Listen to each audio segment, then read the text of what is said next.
Όταν βρίσκεσαι εν μέσω μιας κρίσης πανικού, ο εγκέφαλός σου λέει ένα πάρα πολύ πιστικό ψέμα.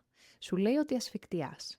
Νιώθεις μια απεγνωσμένη ανάγκη να εισπνεύσεις αέρα, αλλά φυσιολογικά σημαίνει ακριβώς το αντίθετο. Δεν ξεμένεις από οξυγόνο, αλλά χάνεις υπερβολική ποσότητα διοξιδίου του άνθρακα. Σε κλινικούς όρους αυτό ονομάζεται υποκαπνία. Καθώς παίρνεις λοιπόν αυτές τις κοφτές ανάσες, ουσιαστικά διώχνεις το διοξείδιο του άνθρακα πιο γρήγορα από όσο μπορούν να το παράγουν τα κύτταρά σου. Το διοξείδιο του άνθρακα είναι ο κύριος ρυθμιστής του pH του αίματός σου. Οπότε τι συμβαίνει?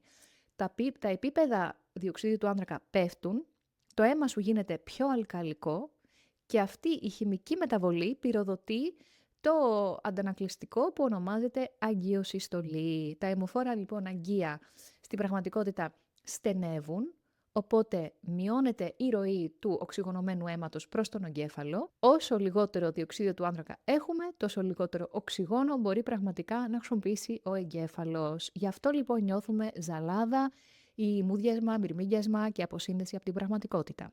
Αυτά τα συμπτώματα τώρα μπορεί να μοιάζουν με επίγον ιατρικό περιστατικό, οπότε αναπνέεις και πιο γρήγορα, αλλά απλά χειροτερεύεις τη χημεία σου. Για να σταματήσεις τον πανικό, πρέπει να σταματήσεις την απώλεια του διοξιδίου του άνθρακα. Δεν χρειάζεσαι μια βαθιά εισπνοή, χρειάζεσαι μια βαθιά ελεγχόμενη εκπνοή. Επεκτείνοντας την εκπνοή σου στο διπλάσιο χρόνο από την εισπνοή, πετυχαίνεις δύο πράγματα. Πρώτον, παγιδεύεις διοξείδιο του άνθρακα στους πνεύμονες, οπότε επιτρέπεις στο αίμα να εξισορροπήσει το pH και να ανοίξει ξανά τα αιμοφόρα αγκία. Και δεύτερον, ενεργοποιείς το πνευμονογαστρικό νεύρο, το οποίο είναι το φυσικό κουμπί, επαναφοράς του παρασυμπαθητικού νευρικού συστήματος.